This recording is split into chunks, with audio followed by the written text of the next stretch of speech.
is one I've been looking forward to for a good couple of weeks when we first sort of got in touch about it. We're just going to have a good natter about the cybersecurity job market at the moment. So that will all make sense once James gives a quick introduction to himself. So James, please take it away, mate. Gives a bit of background to yourself, buddy. Yeah, sure. So I'm James. I am a senior talent partner at a company called Immersive Labs based in Bristol. I'm fortunate enough to work remotely, a couple of hours away on the south coast of England, which is nice, not as sunny as you'd expect, but all good. So I've been here for 3.5 years. And before I worked here, I worked for a recruitment agency for about 5 years, where I specialized in a very well-known area of cybersecurity, penetration testing and offensive security. So I spent a lot of time talking to penetration testers, kind of socializing, going to various different security events and conferences. And to be honest, that's where I got my like deep interest and love for the cyber world. And it's kind of that's what hooked me really and kind of led to my current career at Immersive Labs, where I primarily recruit into our product team, our cyber team, our software engineering team, and our go-to-market stroke sales function. Alongside that, I do a lot of kind of, I guess, what you call outreach. So kind of meetups within the local community. So kind of bringing tech professionals together in our offices for some pizzas and some insightful talks. And I also kind of go out to various different conferences around just talking about kind of what's going on in the tech job market, talking about recruitment, and just kind of sharing a couple of my, I guess, high level insights on the cyber world, really. Alongside my day job, I also last year co-founded a conference, B-Sides Bristol, which had its second event this year. So that is a really inclusive security conference aimed at anyone from, hey, I have like a passing interest in cyber to like, people who've been in the game for a long time. So we had, this year we had over 40 speakers. We had a rookie track, which was people doing their first public talk about cyber. And, it was a brilliant 2 days and plan to come back next year. So stay tuned. Brilliant, brilliant. A fantastic intro as well. A couple of questions on that actually. Like it's great to obviously see how involved you are with the community as well. I know when we had our first chat, I've known of you for years just because of how sort of intertwined you are with the communities, the B-sides, the meetups. It's really good to see. But yeah, like what is it that Immersive Labs that actually do then, James? Yeah, so Immersive Labs have a cloud-based platform which is used by large enterprise organizations to firstly benchmark the skills of their cybersecurity professionals. So, if you have a big team, you don't necessarily have like, a finger in the air right at this moment. What are the skills in my team? Like, if we were to have a cyber attack right at this moment, how likely would we be to either A, mitigate it, or B, kind of stop it, or C, recover from it, learn lessons.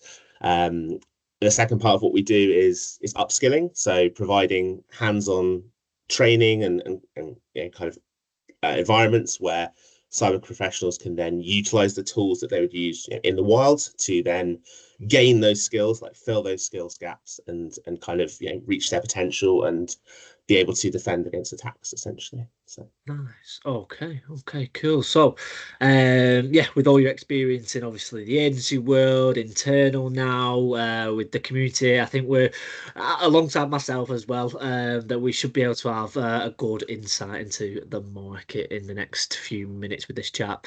So, I'm going to start pretty much with a helicopter overview. What's your opinion, James, on how the market's been this year? What's your thoughts? yeah, so obviously this is only my opinion. Yeah. I'm what's called an internal recruiter now, so I just recruit for Immersive Labs. Hmm. However, as I mentioned previously, I used to work for, much like yourself, work for a recruitment agency where I talked to lots of different companies. I was kind of keeping my ear to the ground, and I still have a lot of those connections. I still speak to a lot of people in agency, and one of the things I like to ask people is, how is the market going? I believe I don't think it's an exaggeration to say last year was very uncertain. I would say like there was a lot That's one of way of putting it, yeah. yeah, there's one way of putting it. There's a lot of roles which either were put on hold or there was a lot of uncertainty in, I guess, investing, I suppose, into certain areas of tech. But at the same time, there was companies who, were able to IPO or to able to kind of receive additional funding or were Yeah. able to, kind of not be that affected, I suppose. So I guess what I'm seeing this year is I'm seeing an extension of that. Like I know of a few small startups that have received seed investment. I know of some companies who've had kind of Series A investment. I've known companies really starts. We probably saw in the news about lots of drop names, but Wiz, had Yeah, that yeah, big, that kind of big bid, for them, and I feel like we're seeing green shoots come through. I guess the only thing that seems to be missing, and this is probably something we'll talk about a bit later on, seems to be at that more junior end of the spectrum. Like I feel like a lot of roles that I see out there, tend to be at that kind of, 4 or 5 years plus experience or kind of, exact level. yep. Yeah.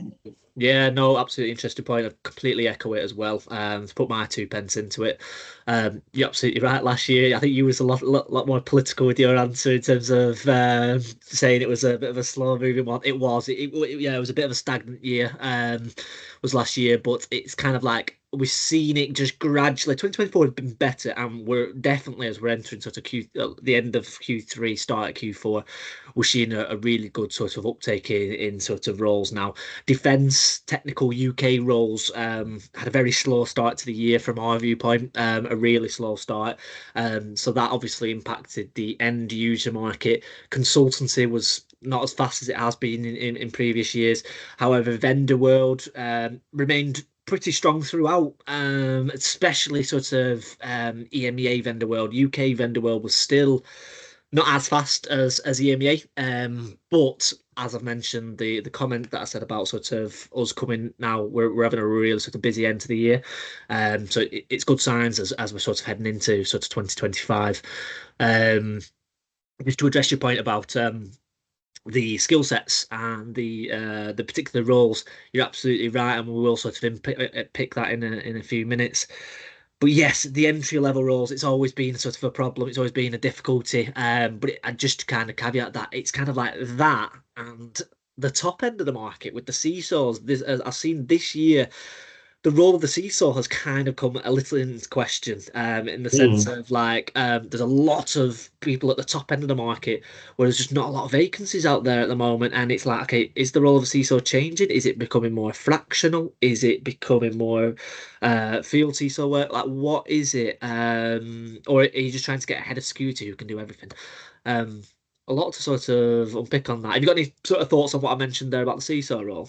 Yeah, that's quite interesting actually. It's something I guess I've got a few thoughts about that. I've seen some posts like Mm, people talking about it. I'm kind of trying to think where I stand on it really. I think, yeah, I think for a long time, a lot of people would say, you say, what is your goal in cybersecurity and, in your career? It'd be like most people would say to be a CISO. I think, that seems to be quite a standard answer. However, I don't know if that's so much the case now because I feel like, and again, this is just all my opinion, but this is just not.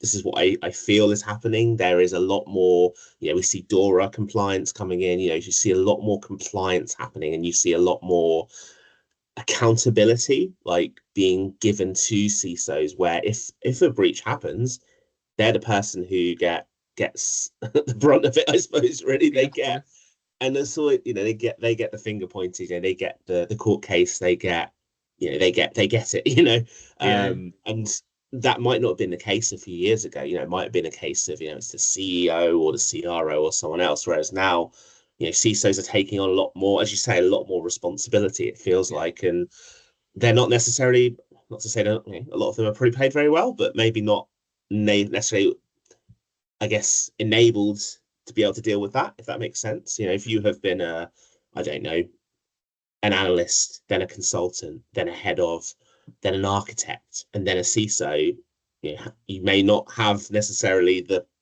right. I don't know. This is just me thinking really out loud, but yeah, yeah. then you're suddenly put into this position where, hang on a minute, you've got all of this happening, and you may not have the right. A lot of people take additional courses, and a lot of people, do have that training, but maybe they're not, maybe they're not kind of given the right tools, I suppose, to be able to deal with that. So maybe that is why, maybe it's not necessarily that there's less roles, but less people. wanting to go for Yeah. that. Maybe that might, again, that's just an observation, but yeah, I'm just interested to hear what your thoughts are. Yeah, that's an interesting point, like you say, and like I think only time will sort of tell with that one. Like you said, we're in a little bit of a year where it's like, okay, the role of the CISO has come a little bit in question. Not saying it's right to be in question, not saying it's wrong to be in question, but it just seems to be that's the way that the market has kind of just unfold this year. So I'm sure we'll find out a little bit more in 2025 as well. Um, Mm.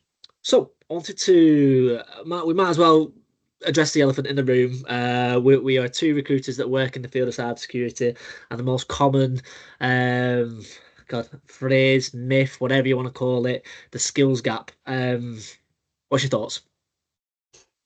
I mean, it's a big question. I mean, do I think it exists, or how would I solve it? I don't know how far you want me to go into it. But All of it, James, all of it. So, okay, firstly, okay. does it exist?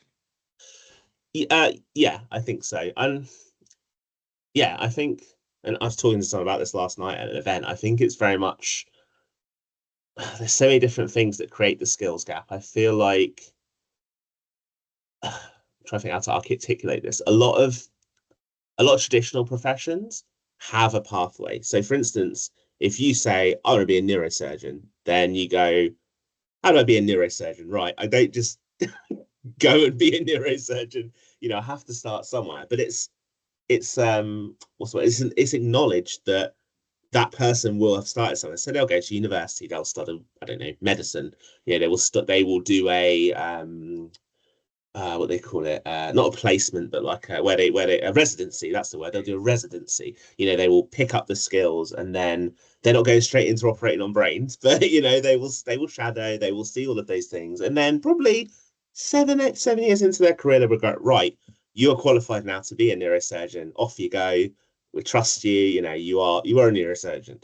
Whereas in cybersecurity, there is not really that pathway. Like, there's not a clear like I was one of my favorite questions to ask someone is, oh, how did you get into, like, literally I had this conversation last night. How did you get into cybersecurity? And even some of the people I've placed in my career, and some of the best people as well, like, don't get me wrong, have completely that like background. Like, one of the earliest placements I ever made when I was working for a recruitment agent was he was someone who was a pub landlord for a number of years. Yep. Decided, hey, I like computers.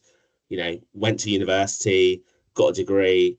Got a penetration testing role, and was was off to the races, really. And a lot of people come from the military background. A lot of people come from just sales or customer service, or the traditional IT support or sysadmin, but and they're all and everyone has different. Like, it's such a young field that there's room for everyone, really. Like, and I think one of the problems is there shouldn't be like a necessarily a pathway. Some people argue like we should be taking everyone who has the drive, who has the interest, who has the want to learn. Like, I think there is this feeling that cybersecurity it's like a dark art. You can't just walk into it. And I'm not saying you can walk into it, but I feel like we don't give people the space to grow. I think in other jobs, for instance, you have a probation period of 3 to 6 months, and you're expected to fail during that time. You're not expected to be like, right,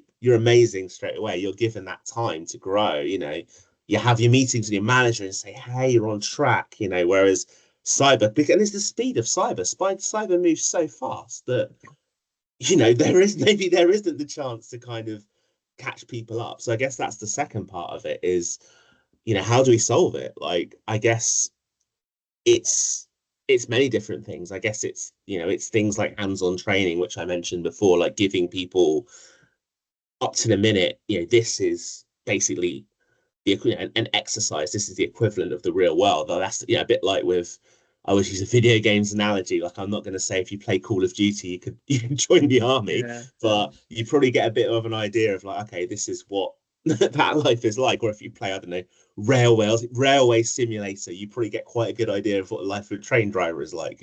For instance, you can even buy a big controller. Um, but there's I think it's that kind of giving people like what I call actionable skills. So skills that they can use. They can use. It's not necessarily knowledge, like everyone's always learning. Like people who've been in cybersecurity for 15 years who are still learning things because the whole world is still learning things. New threats are emerging all the time. So we should give the benefit of the doubt further down the chain that like, what skills do we need from you? Like what is the kind of the two or three key things we need right now? And how teachable are you? Like how can we make you better? How can we coach you? How can you shadow? How can you get better? Because if you want to get better, you will. Like if you love something, you will. Like I'm one of those people. If I'm really into something, if I'm really into a film or a video game, I'll read all the supplementary material. I'll be disappearing onto Wikipedia, reading about side characters that appear for like a page or for like a scene, and I'll be like, what's their story, Yeah. And it's the same, with cyber. Like if you're into it, you will work and you will absorb that knowledge like a sponge. So I guess it's just opportunity. Yeah. It's the Yeah. short answer. Yeah, no, and do you know what? There's so much there to unpick from what you said. Some really interesting points, mate. The first is actually just a little story in the sense of like from your video game analogy. So I completely agree. Like you can't just anyone that's played COD, can you throw them into war? It doesn't work like that. However, to contradict myself, I watched the UFC quite a lot, and did you watch it as well? So I basically. don't so much nowadays, but I did used to quite a lot. Yeah. Well, Max Holloway, right? Okay, so he's obviously bossed the featherweight division, and he's very famous for he's one of the best strikers in the UFC. But the juxtaposition is that he doesn't spar in training because he's very much aware of brain injuries and taking too much damage, unnecessary damage. I know it's a bit of a weird one given the fact he's a cage fighter, but he's actually got his wits about him in the sense of like if I don't need to put damage on my brain, why would I do it? And it's like, oh well, because you need to stay sharp. But he was like, yeah, but I'm one of the best boxers in the UFC. And they're like, okay, well, how did you learn your skill set?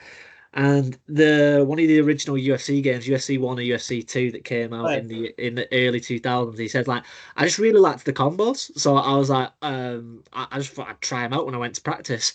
And everyone was like, are you being serious? And genuinely, yeah, he's being dead serious about it. So I'm sure that is just one absolute anomaly. Just to build on that quickly, just to build on Yeah, that go a on, bit. go on. I haven't seen this film yet, so I could be completely off base with this, but there's a film based on the very popular video game Gran Turismo, Yeah, which came out last year or maybe earlier this year. I don't know. I lose track. But basically, it was about someone who, so Sony creates what they call a Gran Turismo Academy, which is basically people who are really good at playing Gran Turismo, and then using that experience, then turn them into racing drivers. And yeah, I'm fairly sure that's what the film is about. Like someone who was top of that, like knew all that, knew every corner, knew every, which gear, knew that, and then became a racing driver basically because they'd done it. Like they knew the yeah. course, that it's the same courses, the same speeds, and I'm not maybe that's the answer, I think you're something right. I like think that. maybe we're knocking all these COD players a bit too soon. Maybe we should Yeah, just send maybe. them off to the front line and just win some wars. You know what I mean? But we'll see, mate. But just to pick up on the other anomaly that you raised very very correctly, in the sense of we of the supply and demand to the skills gap to cyber, in the sense of like we have the amount of people that I speak to, very much the same as yourself, is oh, I come from this background, I come from that background, and it's all over, which is amazing, which is great. It's a very open community in the sense of like we're not discriminatory on background, skill set, whatever it might be. Come help and join the industry.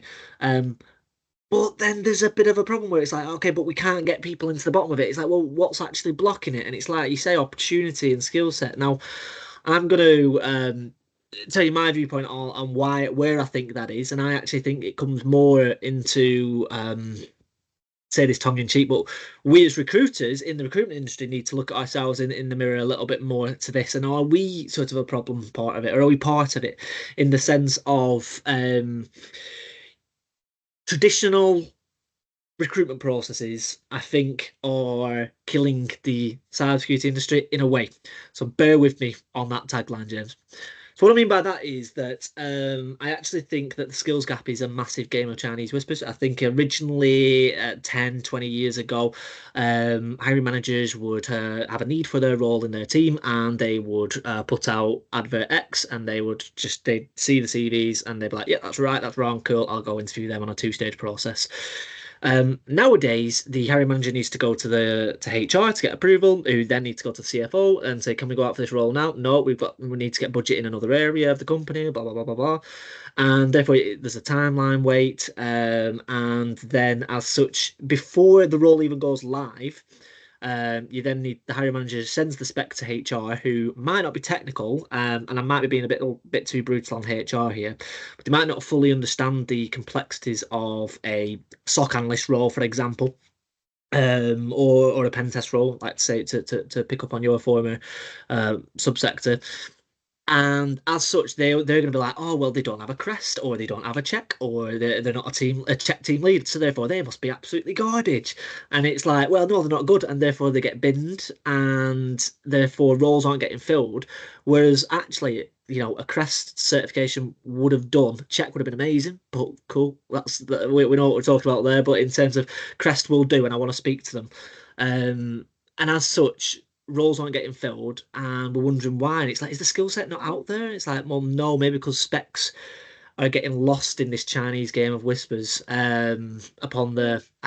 So I've said a lot there, a lot of controversial stuff, a lot of stuff that's only my viewpoint. Shall I kind of disclaim that? But what's your thoughts on what I've said there? Yeah, that's I was just formulating some thoughts while you're saying that. Like, I, I guess I guess I'm gonna play devil's advocate Of course, please and do. push back on some of that, but not all Yeah. of it necessarily. And I think I made something I still pride myself on, was as a recruiter, was the consultant part, recruitment consultant, Yes. in that if you're a specialized niche recruiter, then your value add, your job is to collaborate with HR, with internal recruitment to get the best candidate. So to come, obviously take the spec, go, okay, that's what you're looking for. But to find people that, as you say, I've had this quite a lot, and I'll drop an example or two in a moment, but like find people who, yes, they don't have that cert, but you dig into their experience and you know enough that you can credibly come to the come to the person sorry the person come to the client and say, look, in my experience, I've had this conversation with the candidate. I know for a fact they can do XYZ. It's not on their CV, but if you talk to them, if you give them, I'm always a big proponent of having a practical element Mhm. in your assessment process. If you give them the chance to get on like a rig or get onto some labs, they will show you actually they have those skills, even though they don't have the badge. And so, don't get me wrong, sometimes you do need that badge or you do need that cert to do certain work. And sometimes the employer can create the opportunity for that. So I feel like, recruitment consultants can help with that by, advocating for their candidates, like understanding, and it's not a it's tough to do sometimes because sometimes if it's a really new or niche role, you're not necessarily sure what we're Mm. looking for. But that's why I think being a specialized recruiter can add a lot of value to a company because you come in and say it's not like trust me, man. It's like look, from my experience, I know I've spoke to this person, I know what they've been doing, the things they've been saying. This they're good, and a lot of people might I used to, I guess not pride myself, but I used to, fight a lot to get people with no certs heard. Someone would come to me looking for a role, say, "Look, I don't have Crest or I don't have OSCP," and I say, "Well, tell me about what you've been doing. You've Mm. got some work experience. I've been doing X, Y, Z." And as I said before, that example of like reading about side characters and stuff, they would have so much knowledge because they want to get there, so they Yeah. are working like 200%, and they just need the they just need the opportunity, as I say. Yeah. So, Yeah. Yeah. I'm not saying let's just take a gamble on anyone, but I think, they've shown they've shown the work ethic and they've shown, that person isn't going to get a job and go, right, I'll put my feet up, they're going to just keep going. Like, some of the best people I've ever placed in my career, they never stop learning. They never rest on their laurels. They're like, right, I've learned this. What's next? I was speaking to someone a couple of months ago, and actually at B-Sides Bristol, actually, I was speaking to someone who I'd never met him in person, but I followed him from afar on LinkedIn. He was someone he's quite junior, but he's secured quite an interesting role. And I was talking to him about, like, I'm really interested to hear your journey because there's so many people that I think would want to be in your shoes. So Yeah, how did you get there? And he was telling me, the traditional stuff of, doing various free um platforms that teach you hands-on skills. But one of the things he was saying, which I was like really enjoyed hearing about, was he said, I'm a SOC analyst, but I'm everywhere basically. Like, I'm going out with consultants to shadow them. I'm talking to people in the offensive team. I'm in the room. I'm there. nice. I'm absorbing as much as I can. I'm talking to the salespeople. He's never stopping learning. Like he's basically going like, this is my goals. Like in the first 3 months, I want to learn this bit, and then I want to move on to this bit. And he realizes he's got the people around him to get those experiences, and he's just Yeah, taking those bits and pieces. And in my head, I thought, well, rock star. yeah, That's brilliant. I'm not saying everyone has to be like, like that, but I yeah. think it does help. So yeah, I don't know. I hope that answered your Absolutely. question, No, but yeah, yeah, I won't go on there's and on. there's 2 points I want to pick up on that. So the first one is do you think there's still a place for the traditional CV and then the standard first stage, second stage interview? First stage, let's just see about your personality. Second stage, let's do the technical competency. Or do you think cyber is its own niche and therefore the recruitment process needs to reflect that as such? Because as you very well mentioned, like I sometimes see CVs, right, and I'll go on the other side of this, and my God, there's acronyms going off the page. There's certs that I've never even heard of, and there's it's amazing. And then sometimes you speak to them, and it's like, oh, have you put this into practice? But it's like, oh, what, no, and it's like, and it's like, which side of the Yeah. fence can we sit on here? Because like, then you Yeah. speak to people who don't have the certs, as you very well highlighted in your previous example, and then they've just got that aptitude to learn it. And it's really hard until you can actually get in front of them and speak to them. What's your thoughts on that? Yeah, so you know, I think there's always like, team fit or what we call cultural addition is always important. Like you could have all the skills in the world, but if you don't play well with others, or if Mm, or if you are, someone who, I don't know, distracts from the mission, so to say, then it will be harder for everyone to get the job done. mm, But at the same time, I'm always advocating don't just hire the same person over and over again because diverse teams are strong teams. Like I'm maybe this is just me, but I just love hearing from people who have a completely different perspective to mine because yeah, if I just hung out with people who just like, yeah, we all like the same things, or yeah, we just talk about, I'd never learn stay in one anything new. place. Like, Yeah, I'd be like, I'd just be watching the same movies. I'd just be reading the same books. Do you know what I mean? Or just, whereas I love somebody who just comes to me and says, look, I've got a really niche interest. Like, tell me, like, is it like, if yeah, it's like stamp collecting, I'm like, I want to know why you like stamp collecting. Tell me more. Or, I built this, like, so I built this thing over the week. Like, I built this radar over the weekend. And I'm like, I don't even know where to start with that. Tell me about that, So, but those are the people who, when they're in the meeting, everyone will be like, yeah, that's a good idea. But that one person goes, well, hang on a minute. yeah, Tell us all about this idea. And everyone goes, I haven't thought about that. That yeah. could be a good idea, and then, you get that outlier, or everyone's just having a debate, and that's super important in cyber because there's not necessarily a single truth. There's not a definitive way to do something. Sometimes it's like we've got to find the best way to do it, but there's not this is the definitive way to solve this problem because the problem could always be evolving. Mm, So I feel like the best way to assess someone, like you've got to meet the team, you've got to talk to the hiring manager, of course you do, but you just need some form of practical element or some, if it's not say it's not so it's more of a consulting role. It's not necessarily a role where you use lots of tools. Some way where you can demonstrate that you can do the role. So, a good task to do, I think, is something where you present something that you know very well and you talk about that and people ask you like a personal project, for instance, and you know, the interviewers will ask them, okay, so have you thought of this solution, or how did you do that, or what would you do if this happened, or yeah, and then you kind of see their decision making process and their thought process and how they would work.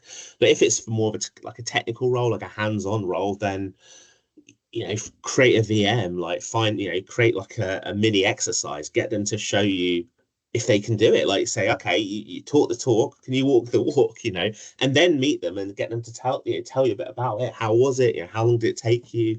What did you learn? Mm. I think enable that person to be great. I think is the short answer. You're speaking Enable my them. language, James. You're speaking my language because yeah, the amount of times where I just think that sometimes politics and the parameters of a recruitment process can sort of kill the end outcome is frustrating, and we're part of it. I'm glad that you're sort of like seeing it from the same viewpoint. I can. It's like it's just I think that we can be doing stuff better, and it can help the industry move on and forget the fact that there's a skills gap or not a skills gap, whatever it might be. But like, look, um, I'm just glad that we're on the same page with that one. So, good. I also wanted to pick up on that second point that you made on the example of the sort of guy that was just here, there, and everywhere, sitting on every meeting and this and that. Just wanted that had that attitude to learn. Um, is the power of networking in security. It's pretty strong in it in terms of the communities. Talk to me about like the value of going to meetups and conferences and your own personal network. Talk to me about How long we got? No, that. this is something I'm very passionate about. So I think I'm just trying to think where to start. Really, I feel like out of everything I've spoken about, we haven't really spoken about this so much, is like your network, no matter your level, is one of the strongest tools in your arsenal. Like you can be you could be 15 years into your career, you could be 15 months into your career, but having a strong, relevant network is gold dust. Having a good reputation in the community is you can build that from nothing. Like I think, and I'm not saying it's like who but it's cybersecurity is built on trust. It's an area where if you're in a role, you're looking at some real sensitive parts of a client, of things, really. So you have to be trustworthy. You have to be someone that can be given that um responsibility, to do that job. So I think having a network is a good place to start. Like, and I think just getting out there and talking to people, like, especially we talk about early careers. Let's kind of focus on that so that I don't go off too far. But like, I think when you're first starting out, you're applying. I have loads of people who says to me, "Hey, James, I'm applying to 50 roles a month. I'm getting no callbacks, or I'm getting one call and that's it. What am I doing wrong? I have these qualified. I have a degree. I have this and that. What's the problem? What's happening? Why am I not getting in? Why am I not getting in the conversation?" And I kind of say, well, if you think about it from the perspective of whoever is hiring for that role, they see they see your CV and they see 50 other CVs that look identical. Graduated school, went to university, looking for a job. You're more than that. Like there's more to you than that. You're not just those things. Like everyone is an individual. Like you have to find a way to show that you are a human. As strange as that sounds, you're a Yeah, yeah. three-dimensional being. You have to show them what else are you other than your degree, other than your work experience during your degree, perhaps. And so there's many ways to do that. One way is doing personal projects, doing voluntary projects, while you're at university. But I think another way is just showing that you are interested in cyber in the community. So you mentioned before going to meetups, being an active participant in those meetups, like, maybe even doing a talk, like say, look, it's not like it doesn't have to be something super in depth, but everyone has an interest, but maybe they just research something, they just want to throw it out there to the community. And I think meeting the right people who might see your potential, it's just another string in your bow, or someone who could share knowledge with you. Like the amount of people I've met who I thought they'd have no time for me, but then we connect on LinkedIn and say, "Hey James, if you ever need anything, let me know." Or, "Oh, I've been reading this. You might find it interesting." I might say the same to them. "Oh, I just read this article. What do you think?" And suddenly you're sharing knowledge with someone who is, several years ahead of you, and Yeah. you're creating that relationship before you even work somewhere. You are getting, I said the example before of someone going around and getting all that different experience. You're getting that without having a job, and you are learning. That person might learn from you as well. Like, every day's a school day. Yeah. So I think having a really strong network is, I don't know, I could go on and on about the benefits of it. It gives you opportunities. I think people, one of the first things I think when I hire a role, other than advertising, is like, well, who do I know that might be a good fit or might be interested in this role. Like who do I know? Like that might have it made me more so when I worked for a recruitment agency because I kind of I had my network of penetration testers and I was thinking, okay, who do I know that can do that? Oh, I'll message so and so and so, I'll call so and so and so and so and say, look, there's a role, you'd be good for it. And if I don't know you exist, I can't call you. You know, you're not going to get in the opportunity necessarily. So I feel like, you know, it's always relevant throughout your career, always. Yeah, absolutely. I just as a further point on that, I'd say that the amount of people that I speak to, where it's like, oh, I seen you moved on. Congratulations. How did you get that role? Ah, it was funny. I just bumped into so and so at a meetup, and we just reconnected. Or even the sense of like, oh, I seen them down Starbucks, and we just kept in touch. And it's just the community. It's massive, but it's not at the same time. Like once you just get through the weeds of it and you're around it, you're like, oh, so that person works there, and all the team they came mostly from there, and then this, and then eventually the mist comes away. It's like, so this is the cyber ecosystem. Don't get me wrong, you don't always know it, but you know enough just to get you land yourself a role. And the value of networking cannot be understated. And look, I'm saying that as an agency recruiter, I'm saying like, look, help yourselves out and get your own personal network. Yes, I'm more than happy to help out, and it's my job to help out. But the value of having your own network, cool, just go and do it. I would definitely push it. So yeah, absolutely. Um, James, we've come to our time, mate. It's gone very, very fast, and I've really enjoyed what we discussed. So my last sort of question for you is, as we sort of head into 2025, what's your view going into next year in terms of the market? Do you think anything's going to change? Is there any particular skill sets that you're seeing is on the up and coming? What's your sort of lasting comments on what we should see in 2025? Yeah, I'm just thinking what is quite. Don't talk about AI. There we go. We got it We'll in. leave that because I feel there's probably many other talks about that. I think something I'm seeing. I think it's the more importance on soft skills, like not just what can you do technically, but how customer facing have you been, or how much interaction with a client have you had, or tell me about a time when you've solved this situation, or tell me about a time when you've worked well in a team, or if you've led a team, how did you do that? I feel like soft skills are slowly becoming a bigger part of a role because as cybersecurity grows up, matures, I think there is that kind of expectation of having people who can communicate a problem to board members. For instance, if you're I don't know a head of security and your CEOs and COOs are getting more interested in cyber because they're thinking this is impacting my bottom line or legally this is impacting me. So they're going to come and say, I've got some questions. And if Yeah, you're like, I don't know, like then it doesn't look great, So I yeah, feel like there's that kind of, well, hey, let me try and talk you through. I'm obviously not going to go to, let me give you a high level of the problem, how we're solving it, or how I can help out, and that's invaluable for your career, no matter what you do. So I feel like there is this. It's not like a big. It's a gradual thing I'm seeing this shift towards having more soft skills and having the technical folks, taking them out of the computer room, and getting them talking, getting them at conferences as well, like not just cyber conferences, but just general like policing conferences or manufacturing conferences. Like the amount of like manufacturing and oil and gas conferences I've seen that have a cyber speaker there, where 2 or 3 years yeah. ago they didn't have one. You know, I think that is that's showing that it's not the boardroom is interested. So you need those people out there in the conversation. So that's something I've picked up on. Absolutely. James, thank you very much for coming on Scoots Space podcast, mate. You've been a delight. Okay. Thank you so much. Pleasure to speak to you, Nick.